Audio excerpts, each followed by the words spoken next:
Good morning বন্ধুরা, good morning from আমার পাড়া। আর আমি এখন মানে কি বলবো, অনেকক্ষণ পর ট্রিপ পেয়েছি। আর সামনে বাস ঢুকে যাচ্ছে, অটো ঢুকে যাচ্ছে, মানে ভাই গাড়ি বেরিয়েই করতে পারছি না, এমন বাজে অবস্থা। আর আমি গাড়ির ভেতর থেকে আজকে শ্যুট করছি, এর পেছনে কারণ হচ্ছে বাইরে বৃষ্টি পড়ছে অলরেডি, যার কারণে আমি ক্যামেরা নিয়ে বাইরে ইউজ করিনি, যদিও আমার ক্যামেরা ফুললি ওয়াটার প্রুফ। কারণ সবাই জানো যে গোপ্রো ক্যামেরাগুলো কীরকম হয়, তো এগুলো ফুললি ওয়াটার প্রুফ, বা জলের তলায় নিয়ে স্নান টান করা যায় আর কি। তো তাও আমি করি না, টেস্ট করিনি কোনোদিনও, তো দরকার নেই ভাই, অনেক কষ্ট করে ক্যামেরা কিনেছি, ওই জন্য প্রশ্নই আসে না। ওরকমও ব্লগিংয়ে এত পয়সা পাই না যে ভাই ক্যামেরা হয়ে যাবো। তো যাই হোক, তোমার ফার্স্ট ট্রিপ মানে পেয়ে গেছি। ফার্স্ট ট্রিপ প্যাসেঞ্জারকে নিয়ে যাবো হচ্ছে এতে তোমার সাউথ সিটি মল। 250 টাকা নিয়েছি, 230 টাকা দিয়ে 220 টাকা দিয়ে রেখেছিল। আর আমি হচ্ছে 250 কি 60 নিলাম নাকি, হ্যাঁ 250 নিয়েছি। সাউথ সিটি মল 7 সকালবেলায় যাচ্ছি। তো এখন হচ্ছে সময় 9টা 22 বাজে, আর এখন 7 সকালবেলায় ট্রিপ নিচ্ছি সাউথ সিটি মল। যদিও বা আমি ট্রিপটাতে না 8 কিলোমিটার রাস্তা, 8 কিলোমিটার রাস্তা 240 টাকা ভাড়া হয়, তো আমি ইচ্ছা করে না 250 করলাম, দেখি আমাকে নেয় নাকি।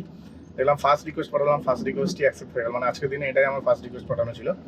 ফার্স্ট রিকোয়েস্ট অ্যাকসেপ্ট হয়ে গেল। আমি ভেবেছিলাম ভাই নেবে না, না নিলেই বেটার, এটা ভেবেছিলাম, কিন্তু অ্যাকচুয়ালি এটা হয়নি, ঠিক আছে। যার জন্য আমার একটু খারাপ লাগছে, যে ভেবেছিলাম না নিলে ভালো হতো, ডিক্লাইন করে দিলে ভালো হতো।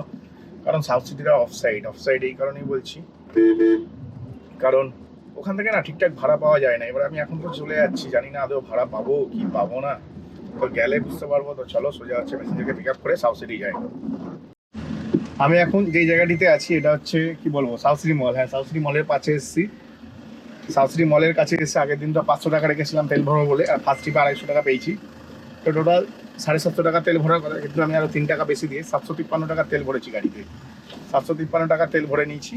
আমি এখানে তেলটা এই কারণেই ভরে নিলাম, কারণ আর পরে চান্স পাবো কি পাবো না জানি না। তবে 50 কিলোমিটার বা 60 কিলোমিটার চালিয়ে আমাকে 2000 টাকা আর্ন করতে হবে, ঠিক আছে।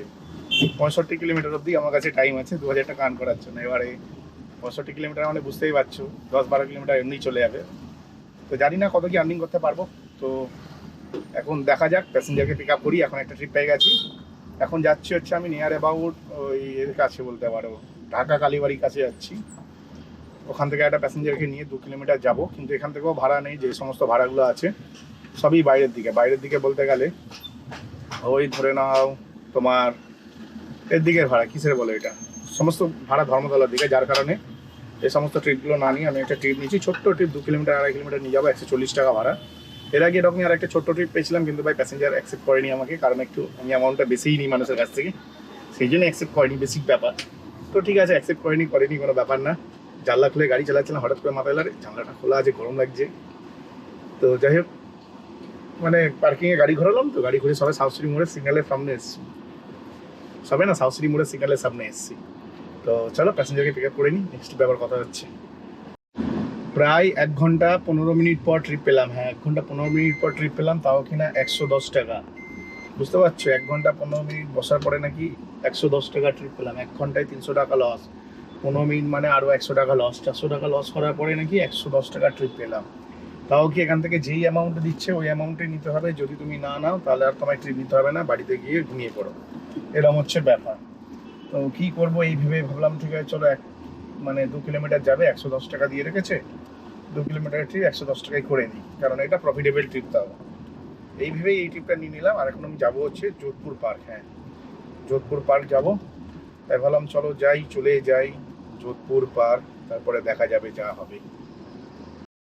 আমি যোধপুর পার্কে নামালাম। হ্যাঁ, যোধপুর পার্কে নামানোর পরেই না আমি সঙ্গে সঙ্গে এখান থেকে ট্রিপ পেয়ে গেছি। আর ক্যামেরার অ্যাঙ্গেলটা একটু নিচের দিকে করে দিচ্ছি, এই কারণেই করে দিয়েছি কারণ বেশ 2-3টে ফুটেজ দেখবে, এর আগের ফুটেজটাও দেখলে বুঝতে পারবে তোমরা, এত পরিমাণে সূর্যের আলো পড়ছে ক্যামেরার লেন্সের মধ্যে। অ্যাকচুয়ালি ক্যামেরাটা এরকম লাগানো আছে, তো কাঁচের এই জায়গাটা থেকে ক্যামেরার অ্যাঙ্গেল বাইরের দিকে যাচ্ছে, মানে গাড়ির বাইরের দিকে যাচ্ছে, যার কারণে এত ওয়াইডনেস হয়ে যাচ্ছে ভিডিওর মধ্যে, একদম দেখতে খারাপ লাগছে। তাই বললাম ভিডিওর ক্যামেরার অ্যাঙ্গেলটা যদি নিচের দিকে করা যায়, খারাপ কি, আমার তো ভিডিও শ্যুট করা নিয়ে দরকার, ঠিক আছে। তো দেখলাম হ্যাঁ তাই করে দেখি কি হয়, তো করে নিলাম। এখন হচ্ছে ভিডিও কোয়ালিটি পারফেক্ট আসছে। আর সব থেকে বড়ো ব্যাপার হচ্ছে এক্ষুনি আমি একটা ট্রিপ মানে কমপ্লিট করার পরেই সঙ্গে সঙ্গে আর একটা ট্রিপ পেয়ে গেলাম। কিন্তু এই ট্রিপটাতে আমাকে মোটামুটি বেশ ভালোই ঘুরতে হলো। ভালো ঘুরতে হলো বলতে গেলে, ঢাকুরিয়া ব্রিজ থেকে, ঢাকুরিয়ার মোড় থেকে ডান দিক নেওয়ার কথা ছিল, ওখান থেকে ডান দিক নেব, ঢাকুরিয়া ব্রিজ থেকে ঘুরে এসে মৌচাক বলে যে দোকানটা আছে সেই দোকানের সামনে থেকে আমাকে ঢুকতে হচ্ছে। আর আরে বাপরে বাপ, আর এখন হচ্ছে আমি যাচ্ছি হচ্ছে প্যাসেঞ্জারকে পিক আপ করতে, হ্যাঁ প্যাসেঞ্জারকে পিক আপ করতে যাচ্ছি। প্যাসেঞ্জারকে নিয়ে যাব সিসি সিসি কি বুঝতে পারছি না ভাই, দেখতে যাদবপুরের কাছাকাছি নিয়ে যাবো, বিধানপল্লী, হ্যাঁ যাদবপুর বিধানপল্লী নিয়ে যাবো। তো টোটাল ভাড়া নিয়েছি 140 টাকা। আগেরটা তো 2 কিলোমিটারে 110 টাকা পেয়েছি, ভালো ট্রিপ ছিল, খারাপ না, কারণ ওখানে 1 ঘন্টা 15 মিনিট সময় নষ্ট হয়ে গেছে। এবারে যদি 140 টাকা পাই তাহলে 110 140 250 টাকা হয়ে গেল ভাই আধ ঘন্টার মধ্যে। তো যথেষ্ট ভালো ইনকাম হয়ে যাচ্ছে, তার জন্য ভাবলাম ঠিক আছে চলো এই ট্রিপটা করে দিই। ঘুরতে হলে এমনি আমাকে পার্কিংয়ের জন্য 500-600 মিটার যেতে হতো, আবার তখন আরও বেশি আসতে হতো। সেদিক দিয়ে দেখতে গেলে এটা আমার প্রফিটেবলই ট্রিপ আছে। তো চলো প্যাসেঞ্জারকে পিক আপ করে নিই, পিক আপ করে নেওয়ার পরে নেক্সট ট্রিপ আবার যখন নেবো তখন তোমাদের সাথে আবার কথা হবে। যেমন কি আমি এখন আরেকটা ট্রিপ পেয়ে গেছি, এখানে আসার পরে আমি আরেকটা ট্রিপ পেয়ে গেছি। হ্যাঁ এই ট্রিপটার অ্যামাউন্টটা একটু কম, গড়িয়া মহামায়াতলা নিয়ে যাবো, 6 কিলোমিটারের মতন রাস্তা হবে। 6 কিলোমিটার রাস্তা 200 টাকা নিচ্ছি, তো যথেষ্ট ভালো ভাড়াই পেয়েছি, খুব একটা যে খারাপ পেয়েছি তাও না। মানে আমার দিক দিয়ে যদি দেখা যায় সেই ক্ষেত্রে হয়তো একটু খারাপ, কিন্তু ভালোই পেয়েছি, মানে খুব বেশি খারাপ পেয়েছি তাও না। 6 কিলোমিটারে 180 টাকার জায়গায় 200 টাকা ভাড়া পেয়েছি, তো যথেষ্ট ভাড়া পেয়েছি, ভালো ভাড়া পেয়েছি। প্যাসেঞ্জারকে নিয়ে যায়, কারণ দেখো আমি যে বসে যাচ্ছিলাম না যাদবপুর সংলগ্ন এরিয়া, প্যাসেঞ্জারকে নামিয়েছি শ্রীগুরু সংঘ যে আছে সেখানে নামিয়েছি। নামানোর পরে আমি এই দিক দিয়ে 2 জায়গা থেকে বেরোতে পারতাম, একটা নাগতলা দিক দিয়ে বেরোতে পারতাম, একটা যাদবপুরের দিক দিয়ে বেরোতে পারতাম। তো আমি যাদবপুরটাকে চুজ করলাম, কারণ এখান থেকে ইজিলি ট্রিপ পাওয়া যাবে। তো ওই প্যাসেঞ্জারটিকে নিয়ে নিই, নিয়ে নেক্সট ট্রিপ মানে নিয়ে প্যাসেঞ্জারের লোকেশনে ড্রপ করে দিই। ড্রপ করে দেওয়ার পর নেক্সট ট্রিপ যখন নেবো তখন আবার তোমাদের সাথে কথা বলবো, কারণ প্যাসেঞ্জার আমার জন্য ওয়েট করছে, তাড়াতাড়ি যেতে হবে। চলো আমি এখন একটা ট্রিপ পেয়ে গেলাম, হ্যাঁ প্রায় অনেকক্ষণ বসেছি, 40 মিনিট বসেছি। 40 মিনিট বসার পরে ট্রিপটা পেয়েছি। আর এই ট্রিপটাতে আমি প্যাসেঞ্জারের কাছ থেকে ভাড়া নিচ্ছি হচ্ছে 180 টাকা। 180 টাকা ফর 5 কিলোমিটার। কারণ এর থেকে যদি আমি বাড়াতাম না, 2 টাকা বাড়ালেও ট্রিপ পেতাম না, কারণ হচ্ছে এই যে জায়গাটা আছে এটা অফ সাইড, এটা হচ্ছে মহামায়াতলার ভেতর দিকে। আর এখন আমি বাইপাস সংলগ্ন এরিয়াতে যাচ্ছি, ওজনে যাচ্ছি। হ্যাঁ ওজন বলে যে বলে ফ্ল্যাট, বড় বড় যে ফ্ল্যাটগুলো হয় কোটিপতিদের, ওই কোটিপতিদের ফ্ল্যাটে যাচ্ছি এখন। তো ওজন থেকে ভাড়া ঢুকেছিল আমার না 200 টাকা নেওয়া উচিত ছিল 5 কিলোমিটারে, কারণ আগের ট্রিপটা আমি 5 কিলোমিটারে 200 টাকা নিয়েছিলাম, আবার এই ট্রিপটাতে আমি 5 কিলোমিটারে নিচ্ছি 180 টাকা। কারণটা কি? কারণ কিছুই না ভাই, সিম্পল একটা কারণ, কারণ এখান থেকে ট্রিপ পাওয়া যাচ্ছে না। এবার ধরো আমি 5 কিলোমিটারে এমনি আমার রেট হচ্ছে 150 টাকা, সেখানে 180 টাকা দিচ্ছি, 30 টাকা বেশি আছে।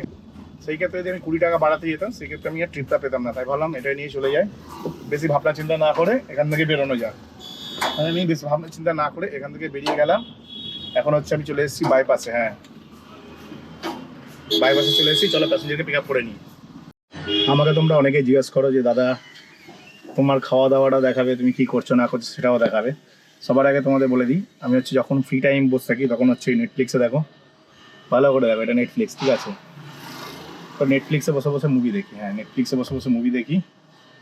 আর তারপরে হচ্ছে ফ্রি টাইমে বলতে গেলে ফ্রি টাইমটা মানে আমি ভাড়া খুঁজতে খুঁজতে নেটফ্লিক্সটাকে স্প্লিট স্ক্রিন করে চালিয়ে দিই। চালিয়ে হচ্ছে একটা স্ক্রিনের মধ্যে থাকে, হাফ স্ক্রিনের মধ্যে থাকে হচ্ছে 70% স্ক্রিনের মধ্যে ইনড্রাইভ থাকে, আর 30% স্ক্রিনের মধ্যে আমার মুভি থাকে। তো এরকমভাবে আমি মুভি দেখি। আর খাওয়া দাওয়ার ব্যাপারে তোমাদের যদি বলি, অনেকদিন পর তোমাদেরকে দেখাই কী খাবো, কিন্তু যে জায়গাটায় বসে আছি না পরিষ্কার জায়গাটা, তার মাছি কেন আসছে, মাছি আসলে আমার পছন্দ না।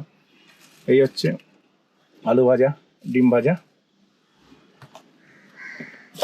আর এই হচ্ছে হাত রুটি। তো আলু ভাজা, ডিম ভাজা, হাত রুটি খাবো এখন। আর এখানে হচ্ছে 6টা কাঁঠালি কলা আছে, দেখতে পাচ্ছ 6টা কাঁঠালি কলা আছে এখানে, 6টা কাঁঠালি কলা আছে। এটা হচ্ছে 2 ঘন্টা পর খাবো, এটা খাওয়া 2 ঘন্টা পর খাবো। তো আমি সকালবেলায় আজকে রুটি আলু ভাজা খেয়ে এসেছিলাম, আর এখন আমি ওই একই জিনিস খাচ্ছি, রুটি আলু ভাজা, সাথে হচ্ছে ডিম ভাজা অ্যাড হয়েছে। তো রুটিটা ভাই আমি তেল জাতীয় খাবারের থেকে আমার মনে হয় রুটিটা খাওয়া বেটার, মানে পরোটা রুটির থেকে না এটা ভালো হয়।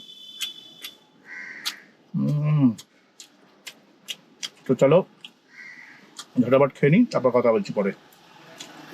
তারপর যেমন বললাম এই কলা, এটা খাবো 2-3 ঘন্টা পর। আর এখন সময় হচ্ছে দুপুর 1:30 বাজে, আরামসে 2-3 ঘন্টা পর খাবো। এখন নেটফ্লিক্স দেখতে খাবো, খাওয়া ফিনিশ করবো।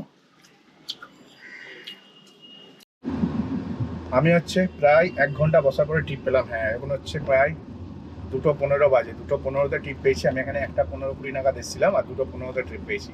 পুরোপুরি 1 ঘন্টা বসলাম, কিন্তু 1 ঘন্টা বসার থেকে বড় ব্যাপার হচ্ছে মেন যে সমস্যাটা আমি পড়ছি আজকে, সেটা হচ্ছে সেই কিছুদিন আগে তোমাদের বলেছিলাম যে কিছু কিছু লোক আছে পার্কিং করলেই এই এখান থেকে গাড়ি সরাও করে। আজকে ওরকম হয়নি কেসটা। আজকে একটা ফ্ল্যাটের কাছে, ফ্ল্যাটের যে ছাওয়া পড়েছে তার অপোজিটে বেশ বড় জায়গা, অনেক বড় জায়গা, গাড়ি রেখেছি, খাওয়া দাওয়া ভাগ্যিস কমপ্লিট হয়ে গেছিলো। যদি খাওয়ার মধ্যে করতো না ওরা, আমি মা মাসি করে ছেড়ে দিতাম, আজকে বৃষ্টির খাতায় আগুন লাগিয়ে দিতাম। কত বড় হিটলার দেখতাম।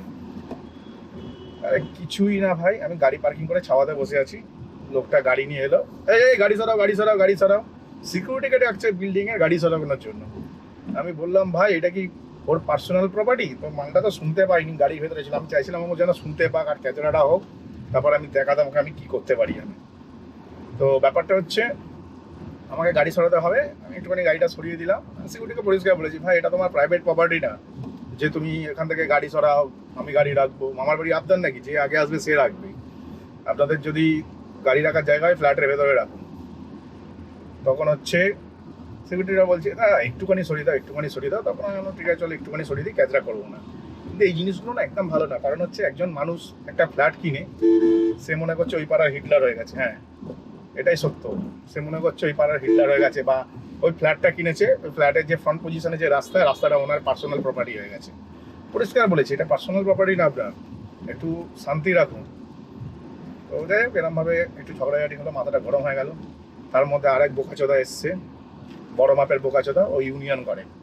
আমাকে এসে গেস্টের সেকেন্ড হ্যান্ড খবর আছে? বললাম না ভাই এসব কারবার আমি করি না, আমি হচ্ছে ইউনিয়নের আমি ইউনিয়নের আমি ইউনিয়নের বড় লেওড়া। আমি বললাম এখন ইনড্রাইভ সবাই চালাচ্ছে, ইনড্রাইভে সব জায়গাতে ধর্মঘট হচ্ছে, খালি আমাদের সাউথে হচ্ছে না। আমি বললাম ভাই আমার গাড়ি কোনোদিন ধরে দেখা, ইনড্রাইভের কে কত বড় লেওড়া আছে, তাকে যদি না মারতে পেরেছি আর পুলিশে যদি না তুলতে পেরেছি, তাহলে ভাই আমার নামে কুত্তা বসে রাখিস। শুধু তাই না, ইউনিয়নের যে লিডার আছে না, বা আমাদের যে পরিবহন মন্ত্রী আছে, তাকে পর্যন্ত কোর্টে টেনে নিয়ে যাবো, ওই ক্ষমতা আমি রাখি। বলতে মালটা দেখলাম বাচ্চা নিতে এসেছিল, বাচ্চা নিতে এসে আমাকে এসব ভুজুম বাজুম দিচ্ছে, মানে ও শোনাচ্ছে আর কি ওই ইউনিয়নের লিডার, ওই ইউনিয়নের বড় একটা মাথা, ঠিক আছে, এইসব আর কি শোনাচ্ছিল আমাকে। যার জন্য হচ্ছে আমি রেগে যাই না, মিষ্টি মুখে জুতোর বাড়ি যাকে বলে ওটা দিচ্ছি। আমি বললাম ভাই অনেক বড় বড় ইউনিয়ন দেখেছি, আমার গাড়ি আমার তেল, আমি ইনভেস্ট করেছি, আমি নিজে চালাচ্ছি, আমার ইচ্ছা আমি কোথায় চালাবো না চালাবো। গভর্নমেন্টকে ট্যাক্স পে করছি আমি, ইন্স্যুরেন্স পে করছি আমি, টোটাল মেনটেন্যান্স করছি আমি। তুই বানা কোথাকার কে ইউনিয়নের সে এসে নাকি মানে কি বলবো ইউনিয়ন লিডার।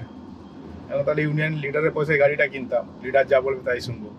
ইউনিয়ন লিডারের পয়সায় তাহলে পার ডে তেল ভরে গাড়ি চালাতাম, তাহলে ও যা বলবে তাই শুনবো। আমি ওরকম ইউনিয়ন লিডার না, বলা আমার কাছে আসুক, এমন গাঁড় ফাটাবো ইউনিয়ন লিডার কি হয় সেটা ভুলে যাবে, জীবনে আর হবে না। সালা ভিখারি চোদাগুলো ভিক্ষে করে খায়, সেখানে হচ্ছে ইউনিয়ন মারাচ্ছি, পেটে ভাত জোটে না ইউনিয়ন মারাচ্ছি। ভাই আগে ভালো করে কাজ করে সংসার ধর্ম ঠিকভাবে কর, যা যা লাইফে করা টার্গেট সেইগুলো কর। ইউনিয়ন করছে, আমাকে শোনাচ্ছে যে আমি ইউনিয়নের আমিও গাড়ি চালাই, আমি ইউনিয়নের না পাল ছাল কোথাকার। তো আমি কিছুই বলিনি, আমি জাস্ট যা বলার এটাই বলেছি যে ভাই আমাকে কোনোদিন ধরে দেখাবে, তারপর আমি কে সেটা দেখাবো, এই হচ্ছে ব্যাপার, বুঝতে পারলে? তো এখন হচ্ছে একটা ট্রিপ পেয়েছি, ট্রিপটা আমাদের ওখানকার ঠাকুরপুকুরের আশেপাশে ট্রিপ পেয়েছি। আর প্রচুর টেম্পারেচার হাই, আর মুখের মধ্যে এসে না পুরো আলো পড়ছে রোদের। অন্যদিন আমি সানগ্লাস ব্যবহার করি, আজকে আর সানগ্লাসটা ব্যবহার করিনি। তো এখন হচ্ছে 260 টাকার একটা ভাড়া পেয়েছি, হ্যাঁ 260 টাকার একটা ভাড়া পেয়েছি। আর কলা টলা সব খেয়ে ফেলেছি একবারে, বসে বসে খেতে ইচ্ছা করছিল, খেয়ে নিয়েছি।